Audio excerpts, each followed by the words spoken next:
Hello YouTube, welcome to my video which I will be explaining the number one reason you can't carry 3 losing lanes and the difference between challengers and anything below challenger. So basically, just to be sure, if you think you can carry losing lanes every single game, you cannot. Can you carry them 1 out of 5 games? 100%. And this is the only video you will need to watch and understand what to do to carry lanes that are losing, okay? So let's get straight into it and let's take a look at what to do better. So let's get to it. These are the 4 things that you need to be able to do if you want to carry losing lanes, okay? Which is number 1, volatility. Number 2, cross mapping for resources. Number 3, defensive mindset. Number 4, winner's mentality. These are the 4 things you need to win these type of games, and I'm gonna show you, by the way. Basically, they're down quite a lot. Top lane losing, mid lane losing, enemy rise 6 kills, bot lane has like 9 deaths at minute 13. Sure, man. So I'll be explaining to you what to do to come back and win the game, and you can see that in the end they actually managed to win the game. And I'm gonna show you how they did that, okay? So let's get to it from the beginning and let's take a look at what's popping, okay? Lee Sin is just full clearing, nothing too fancy. And I'm just gonna show you what happens in the early game, what led to them being behind, and how they came back, okay? So basically, he took a river fight. I'm just gonna show you once more. It's nothing too crazy, right? But basically, the Taric was already here. Their bot lane was far away. He just got literally all-in, lost all of his HP before the fight started. And then his team started fighting, and then, well, because Lee Sin's out of the fight, they cannot win this. So this is a horrible start, okay? They end up getting the Drake, and take a look at the following, okay? What ends up happening now is this. And this is already where it begins. How do you come back? And this is the moment you should not be thinking, oh my god, it's lost, what to do? You should be now thinking, okay, volatile lanes. Which lanes are volatile? Bot lane is gonna be volatile, mid lane is gonna be volatile, okay? Why is that? They're gonna perm play aggressive. Right now, take a look here. The Ryze, do you see how he's playing, okay? Lee Sin wants to go for the top crab. He now sees Ryze playing like this. In high elo, people understand that when laners see this wave, they will try to push it out. Pantheon is coming from the bot side, so he's coming from the top side to collapse. So, a small thing on Champion Mastery. Do you see how he has Q here in E? He's not using anything. He's seeing how he walks, presses E first, to make sure to see if he flashes. He doesn't flash, well, free Q. Very important, you're being patient with your spell, okay? Boom, he got 1 kill. Wonderful. Now, I want you please to think a bit about the following. What would you do right now? Would you full clear and then base? Or would you look for another play? I hope you think a bit about it. What would you do right now? Would you go for a top lane gank? Would you take your camps? What would you do? The correct answer is the following. Take your camps and play bot side. Why is this? Think like this, okay? If you clear top to bot and let's say both junglers are farming at the same time, right? If you have losing lanes, you cannot win the game because their laners will continue playing aggressive. So what you wanna end up doing, right, is have good tempo, hope enemy junglers gang mid lane or top lane, and then their bot lane is gonna play aggressive. This is basically the Lucian, and this is the Taric, okay? They will play aggressive if they're winning. So your job as a jungler is to know that bot lane is volatile and that you can punish them when they play aggressive. So look now. He's gonna go for full clear. Lee Sin will have like 1k gold or something. But look, he's gonna full clear. And of course, as you're full clearing, just jungle track. And look how their bot lane is playing. How are they gonna play? You guessed it correctly. They're gonna play like complete apes. And they're gonna do this the whole game, okay? And now the beautiful part, what comes in when lanes are losing. Do you see how Lee Sin sees their bot lane is going full ooga booga? Like literally, on every dash, he's literally jump in, okay? I have now a question to you. Do you think Lee Sin is gonna gank them now? Yes or no? Think about it. Would you gank them here? They're overextending. Look at them. They're overextending. Would you gank them? I hope you don't gank them. Why is this? Let's go all the way back here, okay? All the way back here. And it comes from here already. All the way back here, okay? Look. Has Xin Zhao shown the wall time here? Lee Sin takes the crab, Lee Sin takes mid lane kill, Lee Sin takes the full clear, Lee Sin takes raptors. Has Xin Zhao shown anywhere? Yes or no? No. What does this mean? It means enemy jungler is around. So Lee Sin recognized 1, volatility is bot lane. Number 2, which is defensive mindset. Right now, he should know Xin Zhao can be around, so him going for a gank here, if Xin Zhao counter ganks, it's completely cooked. And no, I'm not gonna show enemy vision, because this is the vision you'll be having. So do you see how he didn't go for a gank? Because he didn't know where Xin Zhao is. Guess what? Xin Zhao appeared. Xin Zhao is literally around the corner. If Lee Sin tried to go for a gank here, trust me, Lee Sin without flash, he's dead. And it's all about waiting for the right opportunities. So see, Lee Sin is trying to like make a play here. And this is number 2, defensive mindset. Whenever laners are losing, you just want to cover dives, wait for the bases. And you don't initiate plays if enemy jungle can be there. If he's not there, you can look, okay? Very, very important. You can see here, he's just literally chilling behind. He sadly has no Q, or he could have chunked them. But he's like, you know what? As long as my laners can farm, I'm a happy man. Boom. Now he's gonna base. He's gonna pray that the bot lane is gonna back off. And by the way, if your bot lane doesn't back off and they stay, let them die. It is what it is, you know? Not much to be done about it. And their bot lane is still gonna play aggressive, right? Because Lee Sin does not have infinite time. So now you can see, okay, boom. This is number 3. Cross-mapping for resources. If you know you're behind, you wanna trade objectives for resources. Objectives for kills. Anything that gives you gold, okay? So look, right now, as he knows he's on Drake, he's gonna sneak the red buff. He sees Xin Zhao, and now the only thing he can do is pray that his laners will survive. This is so insane. Look, they get a double kill here. Lee Sin can actually take his topside camps, and that's very, very, very big, okay? But now, after he took his topside camps, okay, look what happens. He's now starting the objective here, and as he's starting the objective here, Xin Zhao should be coming back from base, right? And usually in almost every single elo, people would want to contest the grippies. So he's right now still not winning, by the way. Look, mid top, it's not like they're super OP, right? And Lee Sin didn't get a good base off.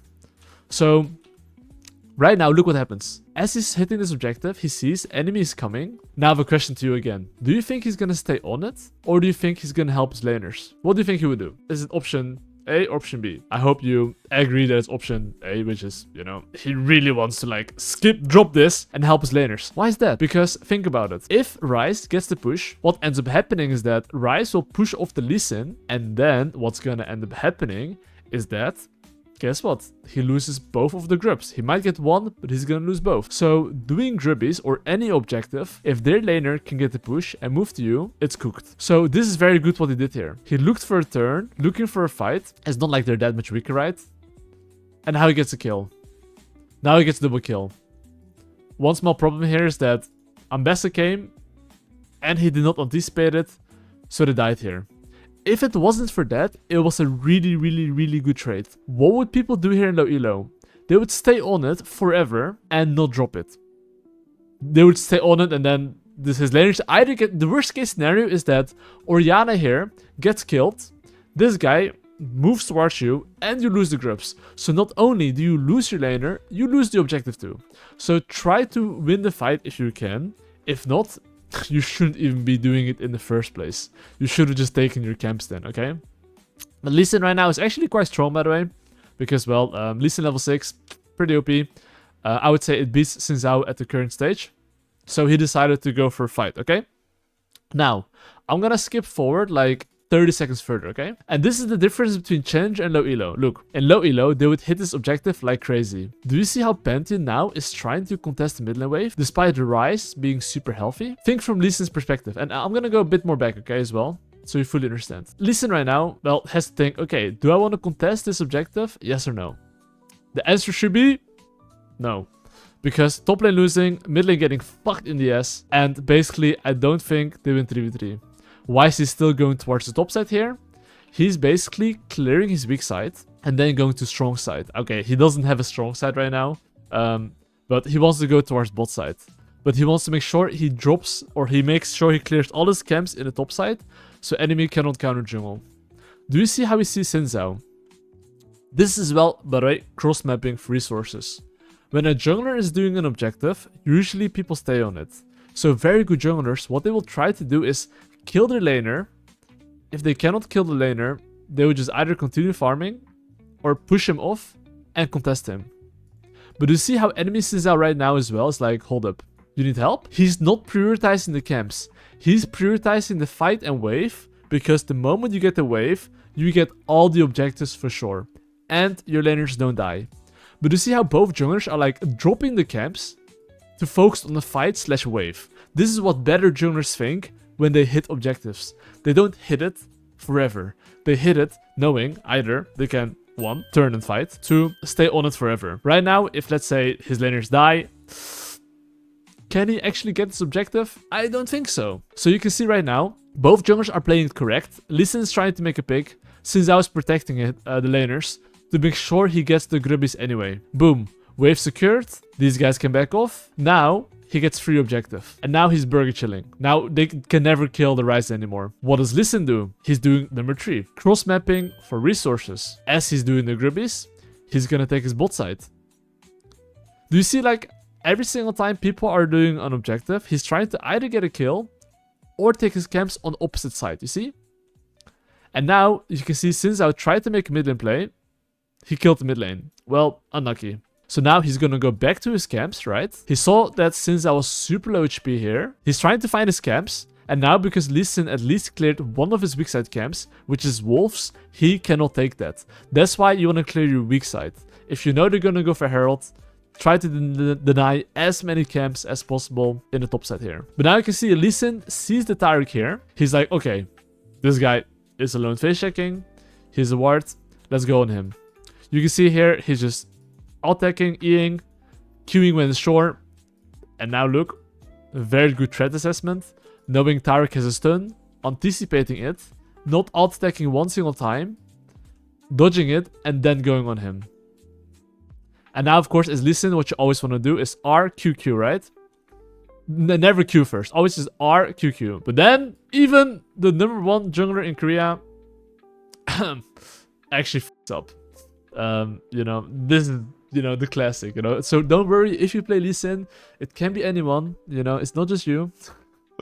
But yeah, anyway, you can see how he's trying to cross map here, right? Trying to get resources, trying to feed himself.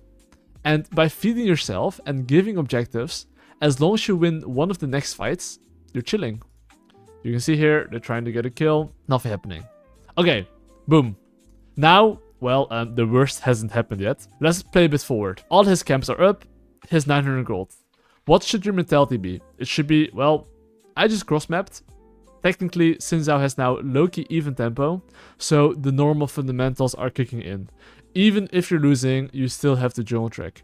It becomes more difficult for people to jungle track because they're losing. Because they're like, ah, fuck man, my laners are boosted. And they start thinking how boosted your laners are. If that's you, I know I'm talking to you, because that's me sometimes too. But instead, you should be thinking, okay, what is enemy playing for? What am I playing for? And now, well, Orianna ins again. He's like, let's help him. And he ends up trading 1 for 1, 2 for 1. 2 for 1. Which isn't too good. And now, his bot lane is getting cooked as well. And you might be like, Kirei, huh, these are my games. How the fuck did I win? Enemy team 16 kills and it looks so fucking doomed. And the worst hasn't come yet, by the way, just so you know. Okay? But now, if you're in base now, at the moment, you should be asking yourself the following. Which is, you should be asking yourself the following right now, okay? Which lanes are volatile? What enemy wants to play for? Why is this important? Because if you understand which laners will play aggressive, those are opportunities for you. If you know enemy team wants to play for the Drake, and you're behind, guess what? You want to cross map for resources. So if you answer these 2 questions, I would say every single lane is volatile, because every single lane is winning. So every single lane of the enemy team will play aggressive. So knowing that, there's a lot of kill opportunities, okay? They're gonna play for Drake. I think he made a mistake here. Right now, he should have wrecked. Oh, no, actually, he didn't make a mistake. I was thinking, why didn't he clear his bot side camps? Actually, why didn't he clear his bot side camps? In my books, he should clear his bot side camps right now. Because in my books, he cannot play for the Drake right now. So he should try to take his bot side camps and play into top lane, knowing that, you know, he cannot play for this. But maybe he wants to defend his top side camps, because Ambessa might be yoinking it. Because trust me, it's not that weird that top laner is gonna take the camps if he has a push like this, right? So either way, he's just trying to protect his camps. Otherwise, he would lose them. Which makes sense. Okay. But anyway, right now you see this fight here. If you take a fight like this, definitely you should take a look at lane states, okay? Right now, on paper, they want to cross map, okay? They want to give the Drake, play topside. What is enemy team doing right now? They're matching the play. So is this a winning fight or not? What do you guys think? Let's see. The fight is a complete murder. And they just got omega obliterated here, okay? They somehow managed to survive, so it's not the worst, but you can see here that the enemy team actually responded very well. So look from enemy perspective. They want to play for Drake. What is Xin Zhao doing? He's clearing his weak side, which is his top side, to make sure Lee Sin cannot take it. He has a ward here, so he knows as well that they're probably not on a Drake right now, so he has time to take his top side camps. They see Lee Sin as well, so they're not in a hurry. Guess what? If you're winning, if you can take a fight, take the fight. If you have the choice between taking your camps or enemy camps, in my opinion, if you can fuck him up in the top side, go for it. So now Pantheon appears on the screen. Pantheon's fighting. And then because they're all here, they lose the fight here. So you can see here, by actually not following the steps, which is, well, what enemy team wants to play for, you're getting cooked. So while the enemy team should on paper play for Drake, if you see them matching you, you have to give your top side. That's life. This is what to do if you're ahead and if you want to make sure enemy team doesn't actually come back. But yeah, this is well played from enemy team. So now what is Lee Sin gonna do, of course? He's gonna try to look for a cross map if he can. But he cannot. Because they can just run from top side into bot side and there is no business, okay? So here, considering they're not that strong, okay? I think they cannot fight. They have to give it. I think Pantheon failed to recognize it and he died. Boom. They're right now 5k gold down at minute 14. How do they make a comeback here? And this is the crucial part, right? I'm gonna put down steps, okay? I'm gonna put down steps to make a comeback. And if this is you in your games, try to think about it, okay? Which is number one. Okay, this is Loki early mid game. I explain fully in my mid game course how to execute these things in more detail, but I'll try to explain a bit here as well. But basically, what does the enemy want to play for? I'm just gonna simplify it. What is enemy objective? Okay, if you understand enemy objective, you need to cross map. And let's just take a look at how he does it, okay? And let's take a look from enemy perspective. They want to play for Drake. What should Lee Sin do? And I really want you to pause the video a bit and think, what would you do right now? Here, I hope it's pretty obvious, but let's take a look. Right now, he's gonna go into top side. So, what does enemy team want to play for next? Guess what? Rift Herald spawning in 1 minute. Let's see what he does. Is he gonna take top side and look for a top lane play? Or look for a bot lane play? Let's take a look, okay? From base, you should already know. Let's take a look at what happens and see the result of it. Okay, they see Ambessa trolling. And maybe they can get a kill here. And let's take a look. Ambessa gets cooked here. Now let's ask ourselves the following. Where's the enemy team? Why didn't the enemy team respond here? Let's take a look. Xin Zhao taking Drake. Lee Sin sprinting towards top side. Xin Zhao clearing his bot side camps. They're literally on a ward as well, by the way. So what does this mean? Xin Zhao is down tempo. What is happening here? Ambessa is just griefing. If Ambessa was under tower right now with full HP, their bot lane gets the push, moves into top side. Trust me, by the time the wave crashes, and if Ambessa waits, I think that they're all gonna die. But, because he trolled, they killed him. So this is basically an opportunity for them, which is him trolling, right? If he didn't troll, it wouldn't go well. Is this play good because it worked out? No. Is it good because they capitalize on the fact that he's trolling? Yes. So even though on paper you want to play bot side, if you see someone inting like this, go for it. You know? Just kill him. But after you kill him, just be aware that the enemy team can move to you and you might want to be a bit more careful. But now you can see Ryze is bot lane, so it's completely fine to do whatever they're doing here, right? So now let's play a bit forward, okay? He's taking his topside camps, and now you can see they're pushing mid lane into topside. If you watched my tempo video on the mid game course, you should know as well what's happening. But Orianna here is definitely greeting. And now you can see that they're trying to collapse. And let's see what ends up happening. Since I tried to kill the Orianna, didn't work out. Now you can see that, well, Lee Sin presses Q here. Q, R, Q. Because remember, Lee Sin Q is on execute. And now he managed to kill Lucian. And after killing Lucian, this is still a losing fight. What should I do? Not fight here. If you're losing, be happy with small wins. Just so you know, this play on paper should not have worked out. Why is this? Because think about it, right? If they go on Xin Zhao, he can survive long enough for these guys to help. So if Xin Zhao decided to just kill this guy, he would die 100%. Ambessa could catch top lane wave, and it's fine. But right now, basically, the Pantheon got cooked. Xin Zhao is not with the team, and now Lee Sin kills their team here, right? Ambessa has they have double teleport as well. But anyway, you can see that, like, just saying, like, having some good mechanics definitely helps. But by knowing small victories is essential. If he continued to fight here and died, guess what? He would never be able to cross map and take his blue buff here. If he died here in the top side and continued fighting, he would never be in this position to chunk the enemy Ambessa, not allowing him to play. Which leads to now them killing the Ambessa. The small victory there becomes a bigger victory, and now once again they got one juicy kill. Don't continue fighting. Run away, wait for the next best pull opportunity. So now, get the hell out. If he goes in, kind of trolling, oh shit. Not sure if you want to do that, Bobby. He died. This could be you. But you see, this time he wasn't thinking about the, you know, the small victory and ended up giving it all back.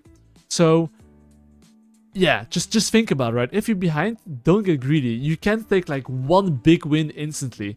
You do it slowly, slowly, slowly, and at some point you're actually getting more ahead, you know?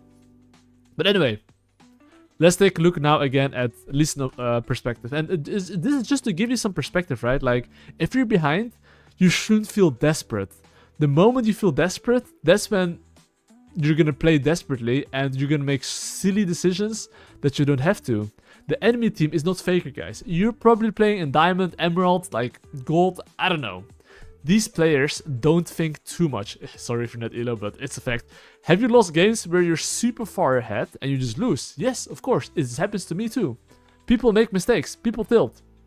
Just wait for opportunities. But you have to as well create opportunities by being at the right place at the right time, knowing what the enemy wants to play for, right? And then you can cross map. And then you hope someone ints, like the Ambessa previously. Did you know the Ambessa is gonna int? No. Does it happen? Frequently? Yes. But yeah, anyway, right now, what's the enemy objective? It's Drake at 120, okay? Does Lee Sin want to fight his Drake? I would say no. He's still down gold, right? Now let's take a look. There's a fight here.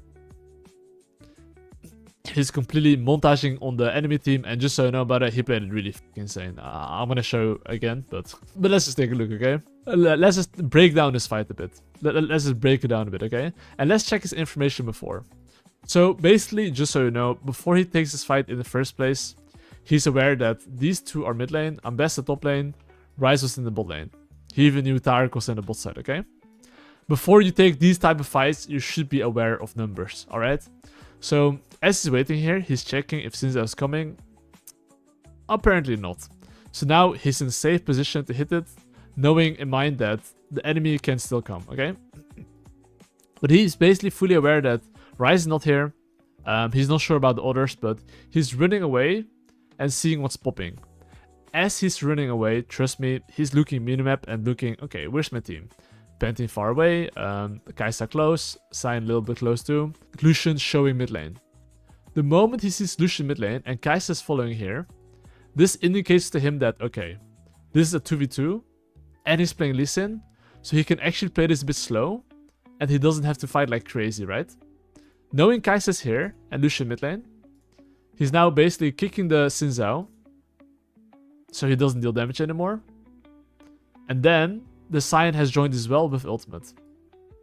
Then this guy dies, and of course, since he has no cooldowns, he's playing as slow as he can, focusing first target, which is Ambessa. So right now his main target should be this little bad boy. And of course, like, you only want to use your Q if you're sure you're gonna land it. So right now, for example, after you use his dash, that's a good Q opportunity. Anticipating Ambessa has like a small dash. After his dash, he's standing still, right? I mean, he decides to Q the Lucian. Why is that? I think he's Thunder Sky. Yeah, he's Thunder Sky. So attacking him helps a lot. And plus, he can jump towards the Kai'Sa, right? So he was probably thinking, I cannot kill the Ambessa anyway. I might as well play a bit slow.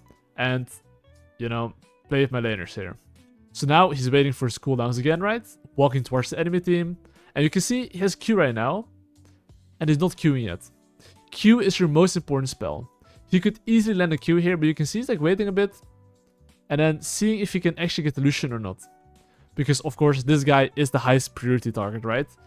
If you can kill Lucian, Taric is gonna die anyway because he's stuck between the hard place, right? Like, look at this. He's anyway. He couldn't get to the Lucian, so he's like, well, time to switch targets and go on the Taric. Do you see how he's still holding his Q though? Guess what? If Taric flashes, he just Qs after him. Now he steals Q, sees Ambessa, tries to Q. Ambessa dodges very well, and he won the fight.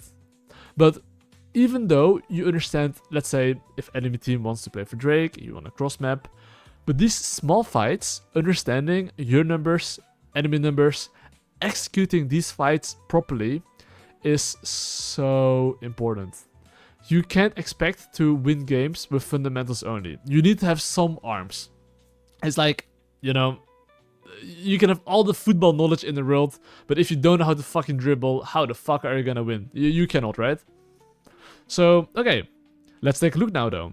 They got nice, juicy kills, and they're only 1k gold down right now. 1k gold. But, now the question is, are they now strong enough to fight this objective? Yes or no?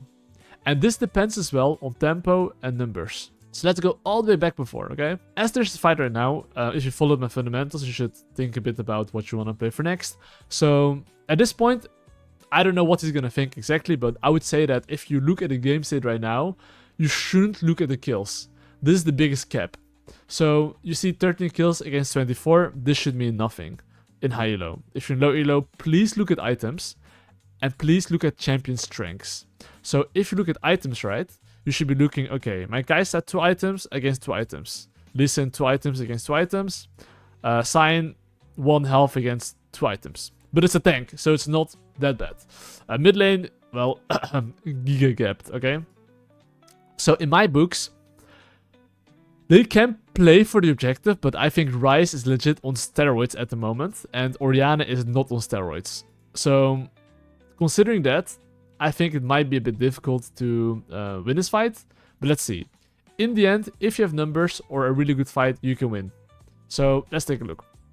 Ambessa is super far away, and they're 1, 2, 3, 4, 5. So this is a 5v4 at the moment, okay? I'm gonna play in slow motion, and let's take a look what happens. Because if I play it too fast, you can't see it anyway, okay? But you can see right now, well, this little Ryze here is getting cooked. He was out of position. Ambessa was not in the fight yet. Like I said, Ryze is literally Thanos, so even though they used everything on Ryze, he's still alive. And sadly, oh, but actually, they're sneaking the Drake here, so that's actually not bad. They managed to yoink the Drake here, and I think they end up dying, right? Okay, since I greeted a bit, so he died for fun. Okay, they got the Drake at least, so it's not the worst, right? But I personally think, like I said, if you look at items, I think Ryze is way too OP to fight. I personally would have given it, waiting for a better opportunity, but they went for it. Anyway, now let's take a look further, okay? Otacon up. Well, guess what? And this is the moment where, do you know how I usually say if enemy team is ahead, you should cross map? Not with Otacon. Otacon reduces their armor by so much. This is something I explained in the mid-game course as well, like how you should approach Otacon, the debuffs, etc. But basically, this objective is the biggest bait in the universe. And usually you should know how to bait on Otacon. But probably in your elos you're playing, people don't know how to play properly around it. So I would recommend to fight the Otacon and make a comeback there, okay? But let's take a look. Right now, he's just gonna take his camps and identify, well, enemy objective. This objective. Knowing he wants to play for this objective, okay? Guess what? You want to contest waves together. So a fight like this, usually in my opinion, no bueno. Orianna is not here. No one's showing top lane. This is a super bad fight. Here you should spam ping. Please don't fight. Not recommended. They go for a small chunk, but they should really run away, okay? Till Orianna comes at least. Because look, if we do some maths, 1, 2, 3, 4, 5, Orianna top lane, shouldn't fight, right? But now, enemy, you can see some people are pinging the Orianna. You see who's pinging? Kai'Sa is pinging assistance. Lee Sin's asking for assistance. Everyone's pinging. Hey boys, we want to contest this wave. Why is that? If they don't get this mid lane priority here, and they cannot take control, face checking this whole area that's black, good luck. So you have to contest the mid lane wave together to contest the objective. Right now they saw Ryze in the bot side and Xin Zhao. So this is an opportunity to look. Let's see if they can get anything. They get the wave and get position probably, okay? You can see now, because they push mid lane, they have to catch the wave, they can now face check. And Orianna has teleport to join. So now you can see they're getting some control back.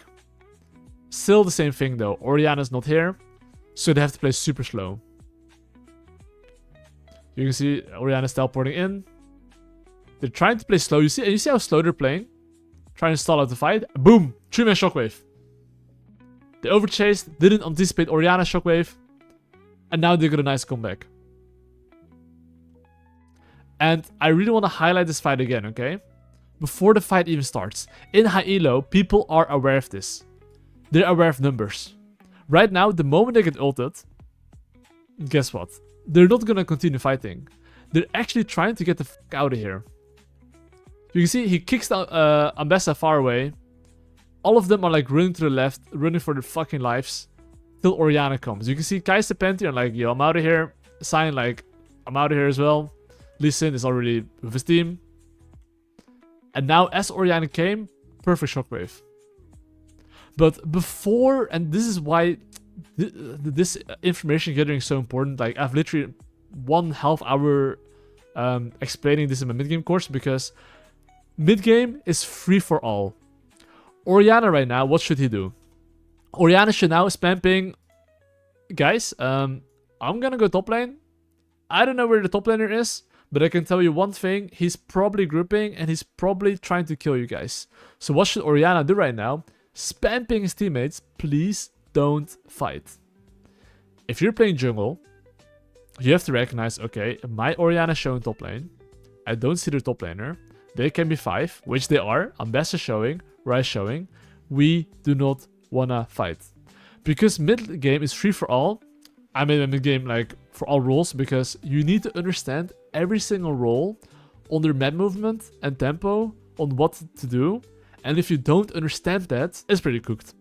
Because then you cannot communicate to your laners to play safe, you cannot communicate to your laners when to play aggressive, and it's just doomed. Even this here, right? Knowing when to contest mid lane wave is something I explained as well. Like, you need to understand just how to play the game, okay? But anyway, because here they decided to play a bit slow, and just so you know, they were a bit out of position. It ended up being fine, but the bigger picture really matters, okay? But now you can see that enemy team is getting cooked here, and as they're getting cooked, they now get the Otacon, and now they're actually ahead.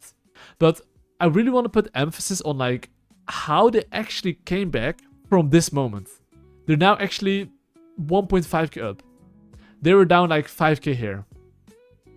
And just so you know, okay, a simple mistake a very simple mistake, okay? Like dying somewhere stupid, okay? Like, let's say here, okay? He greeted and he died again. A simple mistake like this twice, don't expect to win a game. You remember this play here? Where he killed Lucian? He got 1 kill. He was like, I'm bouncing. Small victories lead to bigger victories. He got a small victory here, okay? Because of the small victory, he got the blue buff. He found the Ambessa. And now he could get the tower and back off. And guess what? If you do that 1 or 2 more times, you're back in business. But what happens in lower elo is that people actually just die.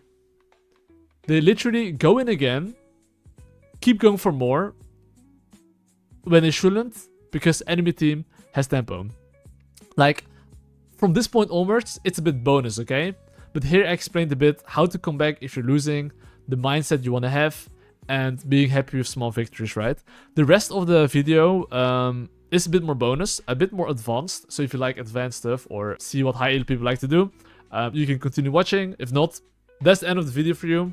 But let's take a look, okay? So now let's take a look at the following, which is, after they take the autocon here, of course, the bonus stuff is around this timer. Look, Drake is spawning in 1 minute, okay? Because Drake is spawning in 1 minute, what is very crucial? What is very crucial is to contest this wave here. Why is it important to contest this wave here? It is to make sure that if they're catching the mid lane wave, and you play towards the objective side, which is, let's say, the Drake, you want the enemy team to have no wards here. And guess what? Wu of the enemy team is going to face check this area against Orianna and Kai'Sa, shooting W from Fog and an Orianna ball or Cyan Q. No one. So that's why you really want to contest mid lane waves. If you cannot contest mid lane waves and they take control over an area, it's very difficult to face check. So now let's take a look at this fight, okay? And I just want to highlight as well, you see how the fight's being played very slow? You can see, listen, he's like kicking, just waiting. Cyan went a bit too deep, but, you know, just take a look at how fights are going. There's a fight happening because people are contesting mid wave for objective, okay? And the next thing is going to be super nice, so pay attention. Okay, look, the Pantheon died here. Boom. Drake is gone, okay? And take a look at what people do in high elo. You see this Drake, he's trying to think, maybe I can steal, but he knows, well, I cannot. So look what he pings. He pings on the way to mid lane. Why is that? Why is that? All of them are low-key low HP, right? And let's take a look at enemy gold. They have quite a lot of gold, I would say. I would say, you know, decent amount of gold, right? In the pocket. So now, usually, after they take an objective, guess what? They have to stabilize the game and set up the Baron, okay? What Lee Sin is trying to do, and what his teammates didn't recognize, is that he wants to take this wave and make sure the map was black for the enemy team here. So they cannot base and have to face check the Baron, okay? That's what Lee Sin was trying to do. So now, by him posturing into top side, he's threatening, hey guys, we might do the Baron, don't you dare basing. Look what Kai'Sa is doing. Kai'Sa is cancelling their bases here, making sure they cannot base. And now, look at this. After he clears the ward here, do you think they can still base? They cannot, right? Will they start the objective here? What do you think? Will they start objective here? Kai'Sa could run towards the objective and start it. Will they start it? I hope you all come to the same conclusion. No. So right now what's going to happen is that they're going to push the mid lane wave, okay?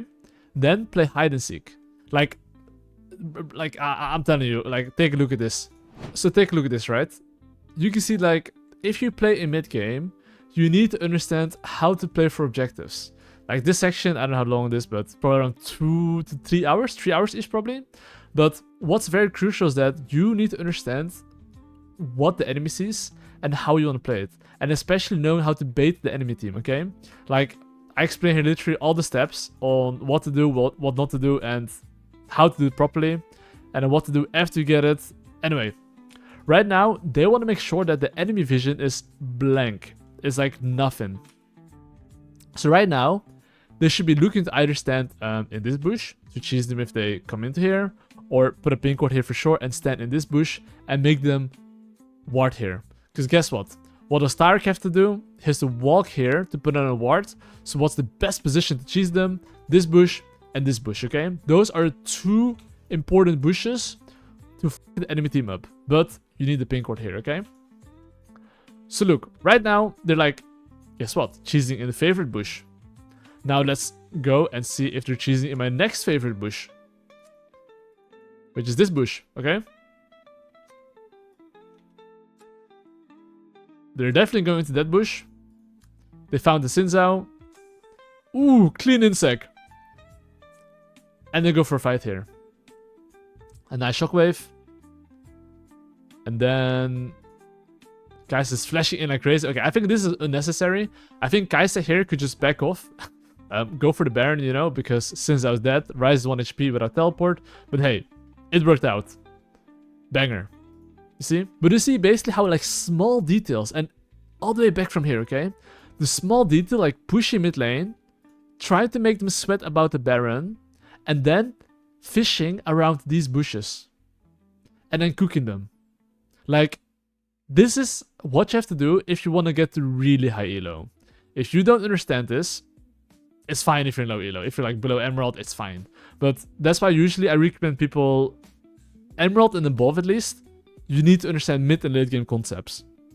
And usually if you're below that, I recommend usually the early game course, because just with early game knowledge, you can get far enough, you know, like most people get minimum to diamond. After diamond, it becomes a bit more difficult to climb with the early game course only. But you can see here basically that, well, they're cooking the enemy team. And now let's go to the next example. So right now, let's take a look at the Baron. Baron, 30 seconds, okay? 30 seconds Baron is spawning. Let's take a look at how they play for it. It's the exact same thing. They try, okay, and here's the thing as well. You see bot lane, okay? And this is what high elo people recognize. Look, you see Ambessa pushing bot lane? Guess what? Ambessa can be here on this mid lane wave if he wants to be. So knowing, okay, if there's no ward here on Ambessa, I can promise you 100% in low elo, people would walk up mid lane here and die. Okay, 90%. Sign is gonna like hit these waves, be like, ooh, ooh, and he's not gonna ping. What ends up happening is that these guys will die. Your job as a jungler is to recognize what your laners are not communicating. Which is now knowing that this guy is moving, you do not want to fight. You should be aware Sign wants to catch the wave, then he'll be there on the next wave that comes. Unless he teleports in, but I don't think he has to, okay? I think it's good actually to teleport in if they win 5-5. But anyway, he probably won't. But yeah, now you can see that because they take the mid lane push, they take control. And because they take control, right? The left side now has to sweat a bit more for the Baron. What are they trying now to do? They're now trying to like go all mid lane. And they decided to not go for the Baron. And they decided to go for one more wave. Which I think was a mistake, by the way. I think they should clear the vision, look to start it, and find a good turn. Because a pure 5-5 mid lane standoff, in my opinion, is not favorable for them right now. Because team comp wise, Kai'Sa outranges, Orianna outranges. If they cannot find a clean all-in, it's very bad. So understanding what your team composition does a bit is quite important as well, okay? And you can see here, they're just getting pushed out. They cannot win ARAM. Okay? You can see there's small fights here. Same thing. They're going to take one more wave. Oh, they found a pick on the Ryze. And there's a fight here. And I'm going to pause here. How do you think Lee Sin is going to play this? Oh, fuck. You already saw it. But he's kicking the Lucian away from Tarek ultimate. Very clean. And then just one-shots him. And then, because of that, they won the fight. By having a Ryze pick. And then, you know, they managed to get the bread here. And now I'm going to go to the last example of the Baron. I mean, actually, there was a fight here before. But I think the way the game ended wasn't too interesting. I will still show you if you're interested. But basically right now, I mean, I'll go a bit more back before, right? Okay, basically right now, there's a fight here. The Lee Sin thought, okay, I can probably 1v1 the Ryze. But then he gets a big fat shield. He gets one shot and realizes, Maybe I cannot. But he at least keeps 2 of his carries there, Lucian and Rice. So it ended up being a 3-for-1 for the enemy team, which is pretty bad, right? So now the enemy team is securing the Drake here. Not much they can do. And now after the Drake, they're going towards the objective, which is the Baron here, okay? And now what ends up happening is that Cyan, Orianna completely comboed the enemy team. Pantheon ulted in. They cooked the enemy team here. Got a nice triple kill. They played it super well, by the way. And now they're just going mid lane and they end the game. Which is why it's a bit more anticlimactic. But I really hope you learned a lot this video. And trust me, if you have these 4 things, which is number 1, mentality, knowing you can win games. Number 2, understanding which lanes are volatile a bit, so you know where the kill opportunities are. And number 3, making sure that you cross map if they go for an objective, trading their objectives for kills / resources. And basically having a defensive mindset, right? When your laners are getting cooked, understanding you just want to play defensive. That's how you can carry 3 dogs in your team. But you need to be good with champion mastery. If someone tells you fundamentals only, you can win for sure, they're fucking lying to you. You need to have some arms. If you don't have arms, you cannot win. But yeah, I hope you guys enjoyed the video. And like, if you're like still really stuck, even after watching my YouTube videos, trust me, just check out my courses. Because if you don't climb within 3 months, I'll just fully refund you. Because, well, if you spend your time and money watching something and paying for something and not getting results, I think that's a bit of a scam. But I can promise you that so many people get insane results. And the only reason I made this course is because a lot of people ask for coaching. And I was like, you know what? I love helping people, but coaching every single day is not it for me. So I just spent 9 months on these courses to help you climb. If you're really stuck and you really want to know what to do to get out of it, I'm sure it will help you. Like, trust me, take a look at this. So you can see basically all my testimonials, but basically a lot of people that are giga stuck, if you follow the concepts and you're being consistent with them and you review your games, you will climb. Like, this was someone that was like stuck around 700, 800 LP, just following a few of my mid-game concepts on the coaching session I did it with him. He went stonks, right? And even if you're giga stuck, you will climb. As long as you review, play 2 champs maximum, and focus on the fundamentals. That is very, very, very key. If you do that, you will climb. If you're not actually doing that, it's very difficult to build good habits and then look to climb, basically. And this guy was Emerald stuck, got Diamond with just early game course, I think. Not even mid game, right? But applying the concepts you learn is the most important thing. If this video that you're watching is like useful to you, why would you watch another video if you can't even master the concepts I'm teaching you? So really try to do that and then you'll climb, okay? But make sure practice makes progress. I hope you guys enjoyed the video. Have a good one and peace.